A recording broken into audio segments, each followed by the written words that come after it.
Hello YouTube, my name's Sean Connors and welcome back to Outsiders, and tonight I'm going to do a DM's Tips program called The Setup. Now the setup is all about the way you pull the wool over your players' eyes. It's got to be done with skill, a certain amount of panache, and the bottom line is if it's done well, your players will love you for it. They might not say that at the time, but it will certainly be one of the talking points for many years to come.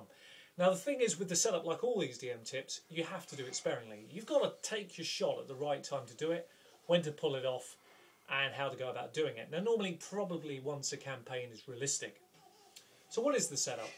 Now effectively the setup is going to turn a simple situation into something a little bit unforeseen with hidden consequences. Let me try and give you an example of that.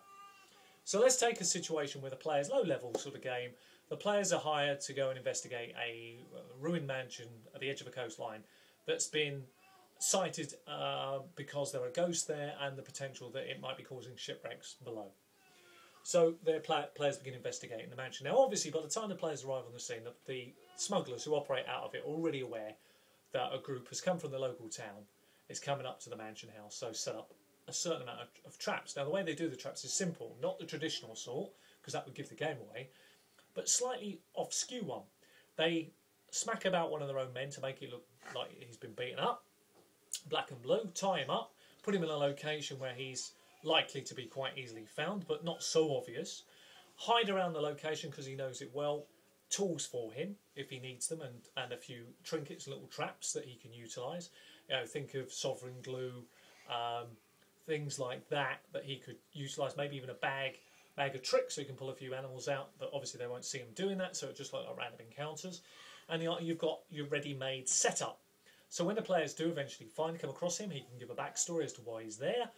He can make out he can be of use to them. You know, could I borrow a weapon? Let me help you until we get back to town, maybe later, whatever. Chances are the players will buy it. Now, once he's working on the inside of them, he can go about trying to divide and conquer them. And while this is all going on, of course, the true location of the way beneath, he can try and keep the players from discovering for lots of different ways. And he can say he's already investigated there, blah, blah, blah, blah. He can do lots of tricks and traps at his disposal.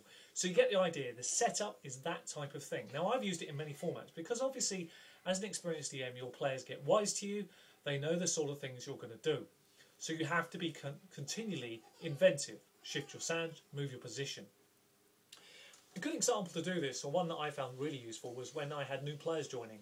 I didn't do it every time, but when I had the right sort of player who would fit the group well, I'd actually tell them to roll up two characters. One that would actually be their key character and a character under my guidance for their second character, the setup character, who I would use. Now, he might be brought into the group on the same pretense they were, but he might be spying for a rival house. And then after a session or two, he drops out and they'll still reward the player the same amount of experience points, but it's a great way to initiate them into the group because the players really respect that from someone brand new coming in, that they've had the wool pulled over their eyes as experienced players. If he doesn't pull it off, so be it. It's no big shakes to him.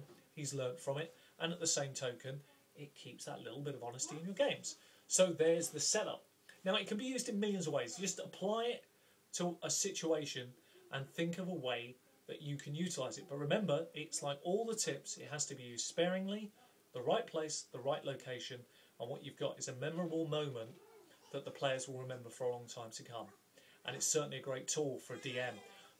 Again, it's a tool that can be used particularly if you need to buy some special time. You know, the time where a few minutes isn't going to do it because the players have done something really unpredictable. That's an opportunity for you to throw something right back at them.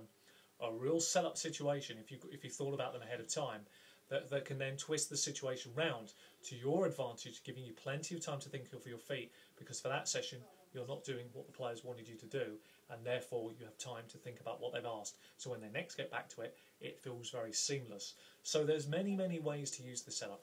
Anyway, I've been Sean Connors. This has been Outsiders. Till the next time, happy gaming. Take care. Bye-bye.